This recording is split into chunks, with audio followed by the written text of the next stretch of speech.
بسم الله الرحمن الرحيم الحمد لله وكفى وسلام على عباده الذين اصطفى أما بعد أعوذ بالله من الشيطان الرجيم يا أيها الناس اتقوا ربكم الذي خلقكم من نفس واحدة وقال تعالى يا أيها الذين آمنوا اتقوا الله وقولوا قولا سديدا. محترم حضرات، آج امام صاحب نے جو خطبہ ہمارے سامنے پیش فرمایا ہے اس خطبے کا موضوع ہے انسان کا صراط مستقیم سے ہٹنا، یعنی صحیح راستے سے ہٹ جانا اور گناہوں میں، اللہ کے ناپسندیدہ کاموں میں مبتلا ہو جانا۔ سب سے پہلے امام صاحب نے جو ہے ہم سب کو اللہ کی آیت جو تقویٰ کے متعلق ہے اس کو پیش فرما کر اللہ سے ڈرنے کا حکم دیا ہے اور تقویٰ کو اپنی زندگی میں جو ہے پیدا کرنے کی ہدایت فرمائی۔ اس کے بعد جو امام صاحب نے فرمایا کہ اللہ تعالیٰ نے اس دنیا میں انسان کو جو بھیجا ہے تو خالی ایسے نہیں بھیجا کہ انسان کو پیدا کرنے کے بعد اللہ نے اسے چھوڑ دیا، بلکہ انسان کو دنیا میں آنے کا مقصد یہ ہے جس کو اللہ نے قرآن کریم کی آیت وَمَا خَلَقْتُ الْجِنَّ وَالْإِنسَ إِلَّا لِيَعْبُدُونَ کہ میں نے جنات اور انسان کو اس لیے پیدا کیا تاکہ وہ میری عبادت کریں، اور عبادت کا مطلب یہ ہے کہ انسان جو ہے توحید میں مضبوط ہو، اللہ کو ایک مانے، اور اللہ تعالیٰ نے جیسے زندگی گزارنے کا حکم دیا ہے، جن کاموں کو کرنے کا حکم دیا ہے ان کاموں کو انسان اچھے سے کرے،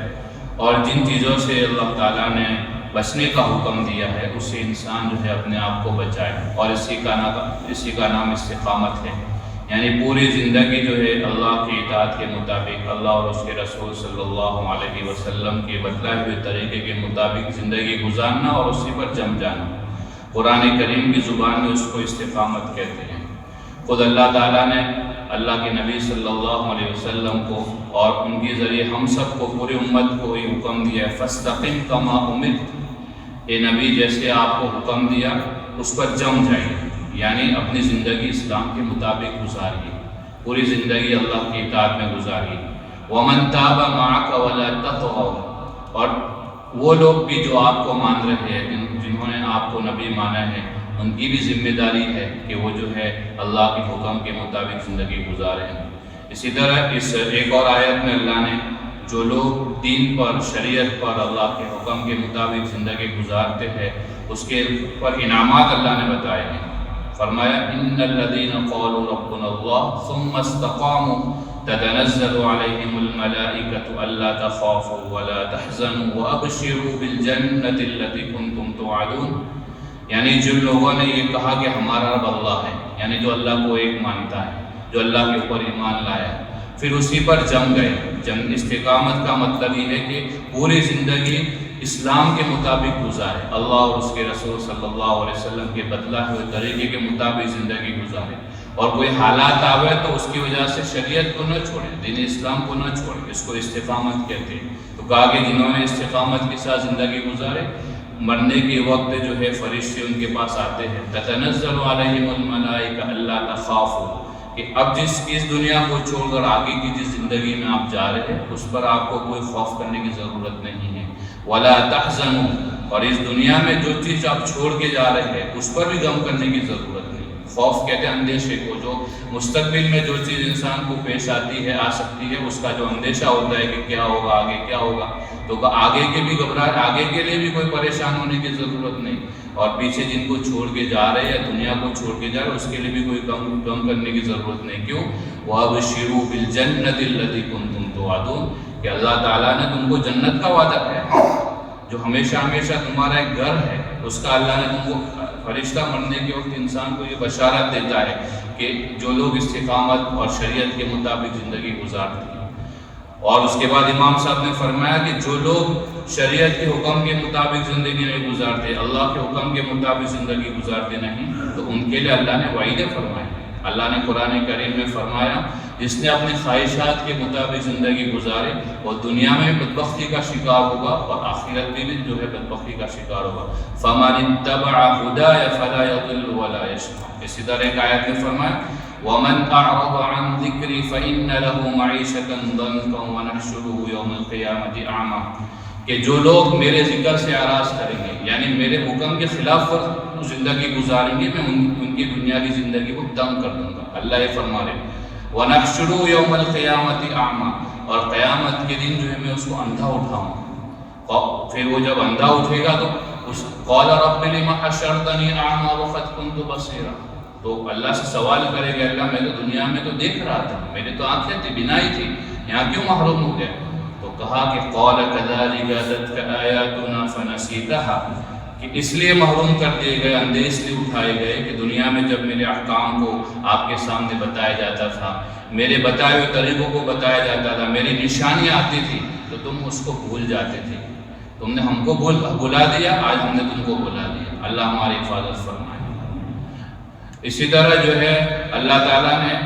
آج ہم اپنے معاشرے میں اور سوسائٹی میں یہ چیز دیکھتے ہیں کہ بہت سارے لوگ، ایک امت مسلمہ کی بڑی تعداد جو ہے صحیح راستے سے ہٹ گئی ہے، اور خاص کر اس میں نوجوان، جو آج کا جو سب سے پوری دنیا کے مسلمانوں کے اور نوجوانوں کا مسئلہ ہے کہ بہت سارے نوجوان صحیح راستے سے ہٹ کر بہت سارے گناہوں میں مبتلا ہو گیا ہے۔ کئی دفعہ وہ نمازوں میں کوتاہیاں ہو رہی ہے، بے حیائی اور نامناسب کاموں میں نوجوان مبتلا ہو گیا، اور اس کے علاوہ ماں باپ کی نافرمانی ایک بڑا مسئلہ ہے کہ بہت سارے جو منکرات اور نامناسب باتوں میں جو نوجوان شکار ہو گیا، اور اس میں ان نامناسب باتوں میں سب سے بڑی جو چیز، جو سب سے بڑا چیلنج ہے آج کی، وہ نوجوان کا نشہ اور ڈرگس کا عادی ہو جانا۔ ہمیں یہ سوچنا چاہیے، خطبہ میں یہ بات ہمیں یہ سوچنا چاہیے ہر ماں باپ کو کہ ہم نے ان نوجوانوں کو اس نشہ اور ڈرگس کی خطرناک اور ہلاک کرنے والی بیماری سے جو ہے کہ ہم نے انہیں بچانے کے لیے کیا اسباب اختیار کیے، ہم نے ان کے بچانے کے لیے کیا کوششیں کی۔ یہ نوجوان اتنا عادی ہو چکا ہے کہ نشہ اور ڈرگس کو خریدنے کے لیے اپنا جان مال اور وہ ہر وہ چیز جو ہے خرچ کرنے کے لیے تیار ہے، تاکہ وہ جو اپنے محبوب سے محبوب چیز کو بھی خرچ کرنے کے تیار ہے، تاکہ اس کو نشہ اور ڈرگس کی چیزیں جو ہے اس کو مل جائے، اور وہ نشہ جو ہے اس کی دنیا اور آخرت کو تباہ کر دیتے، اس کی صحت کو خراب کر دیتے، سوسائٹی کو خراب کر دیتے، اس کی دنیا تباہ ہوتی ہے، دوسروں کی ہوتی ہے، اور آخرت تو تباہ ہوئی۔ قرآن کریم میں اللہ تعالیٰ فرماتے یا ایھا الذین آمنوا انما الخمر والمیسر والانصاب والازلام رجس من عمل الشیطان فاجتنبوہ، ایمان والو جوا اور شراب، ڈرگس، نشہ جو ہے شیطان کے کاموں میں سے، تم رک جاؤ اس سے، لعلکم تفلحون، تاکہ تم دنیا میں بھی کامیاب اور آخرت میں بھی کامیاب۔ انما یرید الشیطان ان یوقع بینکم العداوۃ والبغضاء فی الخمر والمیسر، ایک نشہ اور ڈرگس کی اور جوئے کی بڑی خرابی ہوتی ہے کہ اس میں آپس میں لڑائی جھگڑے ہوتے ہیں، فتنہ فساد ہوتا ہے، تو شیطان کا کام ہے کہ نشہ اور ڈرگس والی چیزوں کے ذریعے اور جوئے کے ذریعے آپس میں جو ہے لڑائی اور جھگڑا اور دشمنیاں پیدا کرتا ہے۔ اور یہ جو نوجوان بہت ساری بیماریوں میں اور اس طرح کی چیزوں میں مبتلا ہو گیا، اس کے اسباب کیا ہے؟ تو امام صاحب نے بتایا اس کے کئی اسباب ہیں۔ سب سے بڑا جو سبب ہے کہ نوجوان کے سامنے اور ہم سب کے سامنے جو ہے آخرت کی زندگی کا تصور، آخرت کو ہم بھول گئے، یعنی آخرت کے اوپر جو ہمارا یقین ہونا چاہیے، جو ایمان ہونا چاہیے، وہ کمزور ہو گیا، اور اللہ نے جو ہے ان گناہوں پر کیا وعید ہے جو ہے قرآن کریم میں اللہ نے بتائی ہے، وہ ہم بھول گئے ہیں۔ وہ اس کی جو ہے کمزوری کی وجہ سے انسان بہت سارے گناہوں میں، نامناسب کاموں میں، اللہ کو ناراض کرنے والے کاموں میں جو ہے مبتلا ہو جاتا ہے۔ جب آخرت کا یقین مضبوط ہو جاتا ہے تو وہ انسان اللہ سے ڈرتا ہے، ہر حال میں جو ہے ان چیزوں سے بچتا ہے، چاہے کچھ بھی ہو جائے وہ آخرت کی عذاب سے ڈرتا ہے۔ قرآن کریم میں اللہ نے فرمایا وَمَن يَعْصِ اللَّهَ وَرَسُولَهُ وَيَتَعَدَّ حُدُودَهُ يُدْخِلْهُ نَارًا خَالِدًا فِيهَا، کہ جو اللہ اور اس کے رسول کے احکام کی خلاف ورزی کرے گا اور حدود ایک اللہ نے لائنیں بتائی ہے اس سے آگے کراس کرے گا، اللہ جو ہے اس کو جہنم میں ڈالے گا۔ اللہ ہماری حفاظت فرمائے۔ تو یہ ایک بڑا سبب ہے انسان کی صحیح راستے سے ہٹنے کا کہ اس کے سامنے دنیا کی آخرت کی زندگی کا استحضار نہیں ہوتا، وہ بھول جاتا ہے، وہ یہی سمجھتا ہے سب کچھ دنیا ہے۔ تو جب یہ اپنے دنیا کو مقصد زندگی بنا لیتا ہے تو ہر وہ کام کرتا ہے جو اس دنیا میں اس کو جو ہے دنیا کے اندر اس کو کام آوے، اس کو اچھا لگے، چاہے آخرت کا کتنا بڑا سے بڑا نقصان ہو جائے۔ تو یہ بڑا سبب ہے انسان کو صحیح راستے پر ہٹنے کا، اور اس لیے اگر انسان کو صحیح راستے پر جمنا ہے تو ہمیں آخرت کا یقین مضبوط کرنا ہے۔ ہمیں ہر وقت موت کا استظار ہونا چاہیے۔ ہمارا دل اتنا سخت ہو گیا، ہم دیکھتے ہیں کتنے نوجوان جو ہے کثرت سے موت اس زمانے میں ہو رہی ہے، لیکن ہمارا دل اسے نصیحت نہیں حاصل کرتا، چونکہ آخرت کا ہمارے سامنے لوگ مر رہے، ہم لوگوں کو کندھا دینے جا رہے، دفن کرنے کے لیے جا رہے، اور موت کا کوئی سبب نہیں ہے کہ بھئی کوئی بیماری تھی، یہ تھا، اچانک کہ اللہ ہم سب کی حفاظت فرمائے۔ لیکن یہ ہم ان چیزوں کو دیکھ کے بھی جو ہے اسی طرح کئی ایسی چیزیں ہوتی ہیں جس سے انسان اگر نصیحت حاصل کرنا چاہے تو وہ کر سکتا ہے، لیکن ہم ان چیزوں سے آنکھیں بند کر لیتے ہیں، اور آخرت کا یقین چونکہ کمزور ہے، آخرت کا موت کا ہمیں اتنا یقین ہے، حالانکہ موت آنی ہے، لیکن ہم دوسروں کی موت کو دیکھ کے بھئی میرا تو وقت باقی ہے۔ تو سب سے بڑا جو سبب ہے وہ یہ کہ انسان کا آخرت کا یقین جو ہے کمزور ہو گیا۔ اس کے بعد دوسرے نمبر پر جو امام صاحب نے بات بتائی وہ یہ ہے کہ ماں باپ کی اتنی اس زمانے میں اتنی مصروفیات ہے، وہ چاہے تجارتی مصروفیات ہو، گھریلو مصروفیات ہو، جو بھی الگ الگ طرح کی مصروفیات ہیں، ان کی مشغولی ہے، وہ مشغولی جو ہے وہ اپنے اولاد سے ان کو غافل کر رہے ہیں۔ ماں باپ کے پاس اپنے اولاد کو وقت دینے کا جو ہے وقت نہیں دے سکتے، وہ اتنے مصروف ہے، ایک گیپ ہو گیا اولاد اور ماں باپ کے درمیان۔ اب جب وہ گھر میں کوئی ایسا نہیں ہوتا جو ان اولاد کو سمجھائے، اچھے برے کی تمیز سکھائے، اچھائیوں کا حکم دے، برائیوں سے بچائے، ان کے دل میں جو ہے اچھی باتوں کو پیدا کرے، بری باتوں کی نفرت پیدا کرے۔ جب ماں باپ جو ہے گھر پہلا مدرسہ ہوتا ہے جس سے بچے کی تربیت ہوتی ہے، تو اس زمانے میں ماں باپ کی بہت ساری مصروفیات ہیں، ماں باپ جو ہے اپنے اولاد کو چھوڑ کے دور کاموں میں جا رہے ہیں،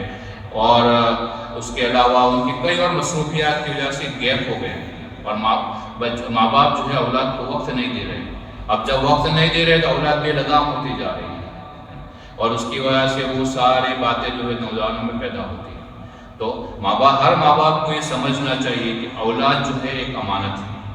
ہر ماں باپ اللہ نے جو نعمت دی ہے، اولاد کا ہونا بڑی نعمت ہے، اور اس سے بڑی نعمت ہے کہ اولاد کا نیک صالح ہونا، اور ہر ماں باپ کی ذمہ داری ہے۔ یہ جو امانت اللہ نے ہم سب کو حوالے کی ہے، قیامت کے دن اللہ جو ہے ان اولاد کے متعلق پوچھے گا۔ مشہور حدیث ہے جس میں حضور اکرم صلی اللہ علیہ وسلم نے یہ بات ارشاد فرمائی کہ الرجل راع فی رعیتہ، کہ آدمی اپنے ماتحتوں کے متعلق ذمہ دار ہے،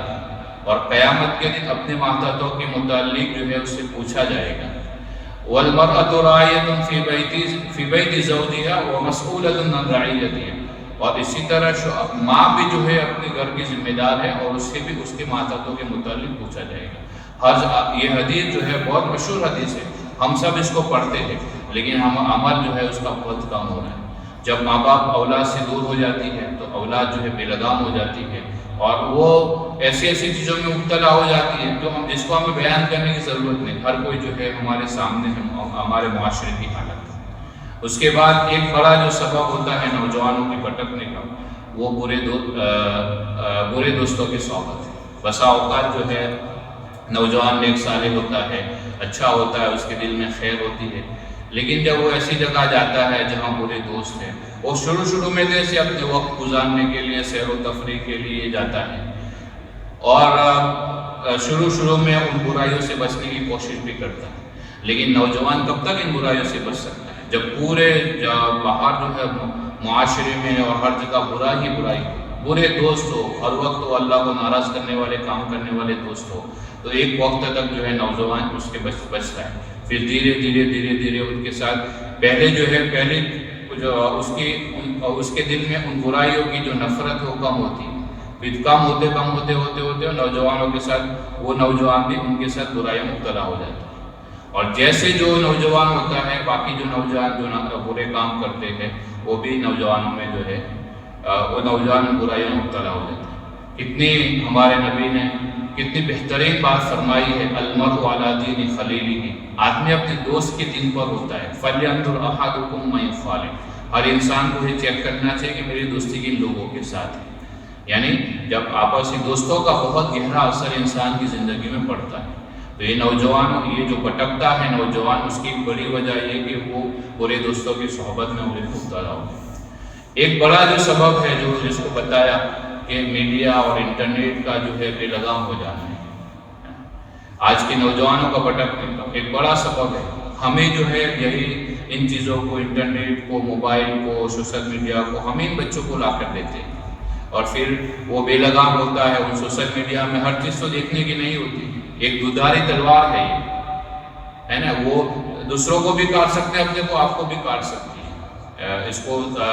ذو سلاح کہا ہے کہ ایک دودھاری تلوار ہے۔ اب اس انٹرنیٹ پر نوجوان اس کے جو ہے رولس اینڈ ریگولیشن نہیں ہے، تو اس کی وجہ سے برائی بھی، بے حیائی بھی، اور بہت سارے نامناسب کام نوجوان اس پر دیکھتا رہتا ہے، اور وہ دیکھنے کی وجہ سے جو اس کی دنیا بھی تباہ ہوتی ہے اور آخرت کی زندگی بھی تباہ ہو جاتی ہے۔ تو ضرورت ہے کہ ہم ان نوجوانوں کے موبائل میں، انٹرنیٹ پر کیا استعمال کر رہا ہے اس کی پوری کڑی نگرانی کریں، اور ان کے دل میں اس کی برائی جو ہے پیدا کرے کہ دیکھو اس کا صحیح استعمال بھی ہوتا ہے اور غلط استعمال بھی ہوتا ہے، اور ایسے قانون میڈیا کا استعمال کوئی جو ہے بری بات نہیں ہے، بلکہ بسا اوقات ضروری ہوتا ہے، لیکن جب وہ بے لگام ہوتا ہے، خاص کر نوجوان اس کو استعمال کرتا ہے، تو وہ چیزیں دیکھتا ہے جو نامناسب ہوتی ہے نا۔ تو ضرورت ہے کہ ماں باپ ان انٹرنیٹ اور اس پر بھی جو برائیاں ہوتی ہے اس پر بھی جو ہے نگرانی رکھیں۔ اس کے علاوہ جو ہے ایک بڑا جو سبب یہ ہے انسان کو، یعنی اب ان چیزوں سے انسان کیسے بچے، آخر میں جو حل، تو سب سے بڑا حل جو انہوں نے بتایا کہ بھئی اللہ کے آخرت کا جو ہے استحضار انسان کی زندگی میں پیدا ہو جائے۔ یہ دنیا کی زندگی کو ایک وقتی زندگی سمجھے، کس کی کب آنکھ بند ہو جائے کوئی بھروسہ نہیں۔ کوئی انسان نہیں کہہ سکتا کہ میں اگلی سیکنڈ زندہ رہوں گا یا نہیں رہوں گا، یہ اللہ کا نظام ہے۔ جب ہر انسان کی موت کا وقت آتا ہے تو اس کے وقت پر آ جاتا ہے، وَلَن يُؤَخِّرَ اللَّهُ نَفْسًا إِذَا جَاءَ أَجَلُهَا، کہ جب وقت آتا ہے تو ذرا بھی وہ آگے پیچھے نہیں ہو سکتا۔ تو سب سے بڑی جو چیز ہے وہ انسان کو جو گناہوں سے بچاتی ہے وہ یہ کہ اس دنیا کی زندگی کو جو ہے مقصد نہ بنائے، بس دنیا میں جتنا رہنا ہے اس کے لیے دنیا کی تیاری کرے، اور آخرت جو ہمیشہ کی زندگی ہے اس کی انسان جو ہے تیاری کرتے رہے۔ قرآن کریم میں اللہ نے فرمایا وَابْتَغِ فِي مَا آتَاكَ اللَّهُ الدَّارَ الْآخِرَةَ، کہ اللہ نے تم کو جو نعمتیں دی ہے ان نعمتوں کے ذریعے تم آخرت کے گھر کی تیاری کرو۔ لیکن اس کا مطلب یہ بھی نہیں ہے کہ آخرت کی تیاری کرنے میں ہم دنیا کے لیے کچھ نہ کریں، نہیں، بلکہ ہمیں دنیا میں جتنا رہنا ہے دنیا اس کے متعلق دنیا کی بھی تیاری کرنا ہے، لیکن وہ مقصد نہ ہو اور وہ دنیا میں اللہ سے دور نہ کرے۔ وَلَا تَنْسَ نَصِيبَكَ مِنَ الدُّنْيَا، کیا جامع تعلیم ہے کہ آخرت، اتنا انسان آخرت کی فکر کرے کہ دنیا کے لیے کچھ نہ کرے، تو پھر اگر وہ کچھ نہیں کرے گا تو وہ تو بوجھ بن جائے گا معاشرے میں، وہ سوسائٹی پر بوجھ بن جائے گا، لوگوں کے حقوق تلف کرے گا۔ تو کہا کہ آخرت کی تیاری کرے، موت کا استحضار ہر وقت انسان کو رہے کہ مجھے مرنا ہے، اور مجھے ایک دن ہمیشہ، یہ میری زندگی ہمیشہ کی نہیں ہے، یہ وقتی زندگی ہے، کب جو ہے مجھے آگے اگلی زندگی میں جانا ہے وہ طے نہیں ہے۔ جب انسان کے دل میں یہ ہوتا ہے تو ہر وقت وہ انسان اللہ سے ڈرتا ہے، اور اللہ سے ڈرنے کی وجہ سے انسان گناہوں سے بچ جاتا ہے، اور خاص کر نوجوانوں میں ان کے اندر دینی شعور پیدا کیا جائے، ہم مسلمان ہیں، اللہ کو ایک مانتے ہیں، اللہ کی عظمت اس کے دل میں پیدا کی جائے۔ اسی طرح ان نوجوانوں کو جو ہے ماں باپ کی ذمہ داری ہے کہ وہ خود بھی ان کی تربیت کرے، اور اس کے ساتھ ساتھ جو ہے ایسے جو ہے مجلسوں میں، ایسی مدرسوں میں، کلاسوں میں بھیجے، یا ایسے علماء کے پاس بھیجے، ان کو جو ہے اچھی برے کی تمیز سکھائیں۔ الحمدللہ ہمارے کویت میں جو ہے گورنمنٹ کی طرف سے بھی جو ہے پورے مدارس ہر علاقے میں موجود ہیں، تو اس کے جو ہے اس سے فائدہ اٹھانا چاہیے۔ یہ خطبہ میں جو ہے، اور اسی طرح نوجوانوں کے لیے بھی کئی ایسے ٹریننگ سینٹر ہے جن سے ان کی تربیت ہوتی ہے، ان کو سکھایا جاتا ہے۔ تو یہ ان نوجوانوں کے دل میں جب ایسے ماحول میں جائیں گے، اچھے ماحول میں جس سے اچھے برے کی تمیز ہوگی، تو بہت ساری چیزوں سے انسان جو ہے بچ جائے گا۔ اور آخری جو بات ہے وہ یہ ہے کہ انسان کو اتنا دنیا کے لیے پورا وقت اور پوری فکر خالی دنیا نہیں ہونی چاہیے۔ حدیث میں اللہ کے نبی صلی اللہ علیہ وسلم، بلکہ قرآن میں اللہ نے فرمایا یا ایھا الناس ان وعد اللہ حق فلا تغرنکم الحیات الدنیا، لوگوں اللہ کا وعدہ سچا ہے، یہ دنیا کی زندگی وقتی ہے، یہ دنیا کی زندگی تم کو دھوکے میں نہ ڈال دے کہ اس دنیا کی وجہ سے اپنے آخرت کو تباہ کر دو، آخرت کی زندگی کو برباد کر دو، بلکہ دنیا میں جتنا رہنا ہے اس کے لیے دنیا کی بھی تیاری کرو، لیکن اصل آخرت کو نہ بھولو۔ اور جو بھی اللہ نے نعمتیں دی ہے، جو صلاحیتیں دی ہے، ان صلاحیتوں کو ان دنیا کے ساتھ اصل جو زندگی ہمیشہ کی اس کے لیے آخرت کی تیاری کرتے رہو۔ اللہ ہم سب کو ان خرابیوں سے ہماری حفاظت فرمائے، اور پوری زندگی جو ہے صراط مستقیم پر اللہ ہمیں چلتے رہنے کی توفیق عطا فرمائے۔ سورہ فاتحہ میں ہم ہر نماز میں یہ دعا کرتے کہ اللہ ہمیں اپنا سیدھا راستہ دکھایا تو ہے، اور اس پر ہمیں جمے رہنے کی توفیق عطا فرمائے، اور ہم سب کا خاتمہ بالخیر فرمائے۔ سبحان اللہ و بحمدہ، سبحان اللہ۔